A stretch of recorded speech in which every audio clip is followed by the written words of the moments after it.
Hey y'all, it's Sharon and I'm back to share another one of my policing experiences with you guys. If you're new to the channel, I am a retired police officer. I worked for 20 years for a southeastern city in the US. I was also in the military.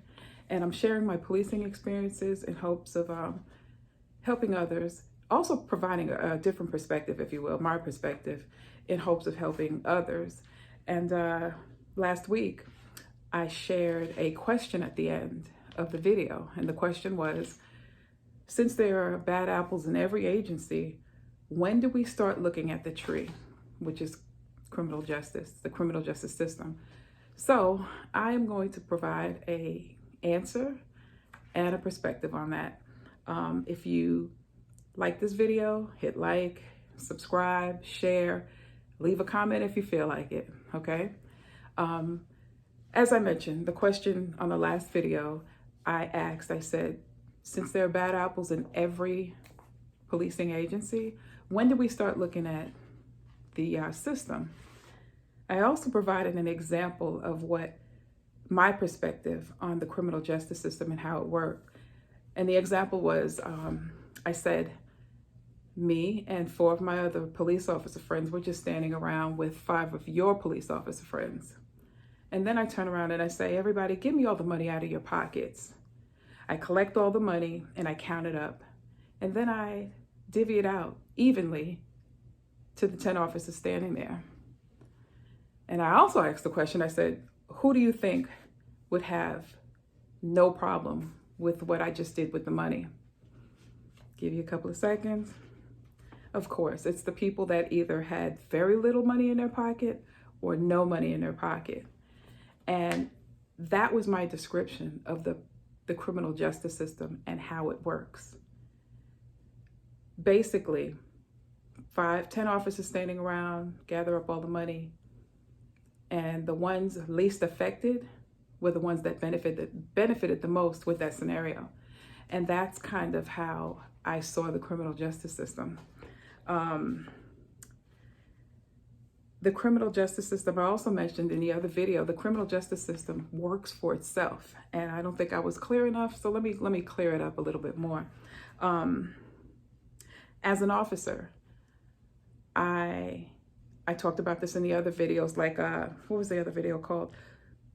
Quota versus productivity, and the other video was called hunting for the bad guys. There's another video, what does policing have to do with fishing? And I talk about my perspective on keeping my job and how I did that by making arrests and writing tickets. But going back to the criminal justice system working for itself, I want you to see the perspective, see it, turn it around and look at it, if you will, of what I'm about to say. As an officer, I wanted to keep my job.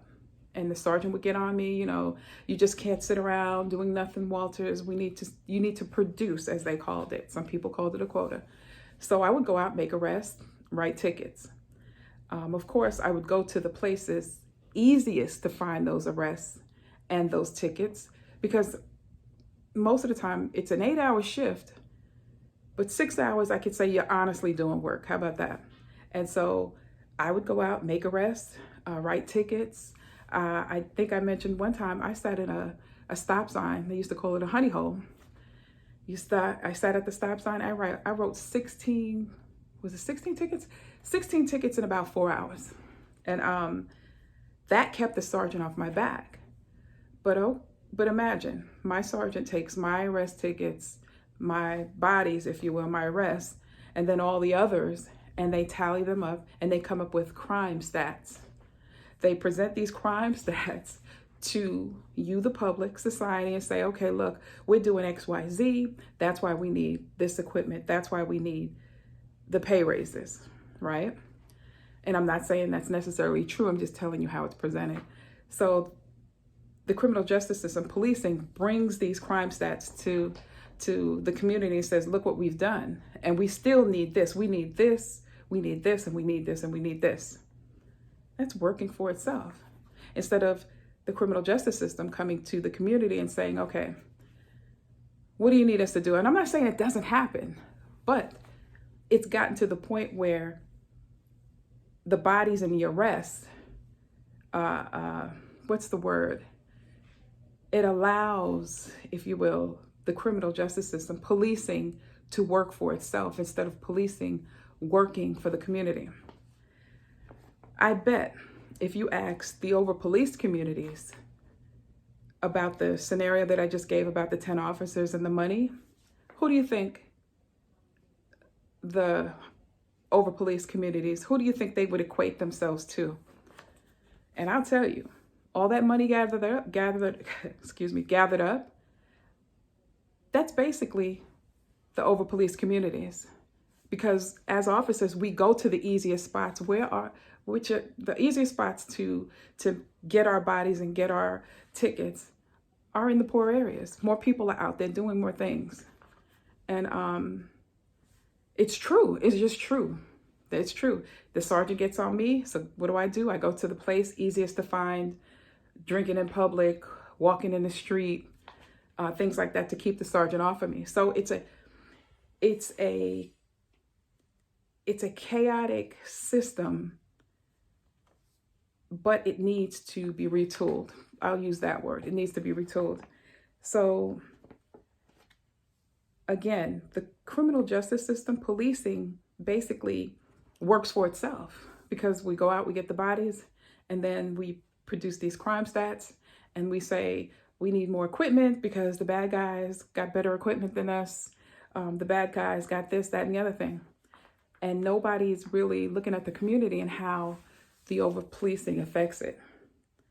So another question that could be asked is, if you ask the over-policed community, what do they think? How do we measure if the police are effective? They could possibly say, well, let's gauge how much fear is in the community against how much there isn't. That's something to think about. Are the police enhancing the fear or reducing the fear in the community? How do we measure that? I do have a plan. I just got to, like I said, get a seat at the table. But I just wanted to give you some things to think about, the perspective of policing being an entity unto itself. It's supposed to benefit everybody, but it really only benefits a few, and the few that it's benefiting are affected the least by it.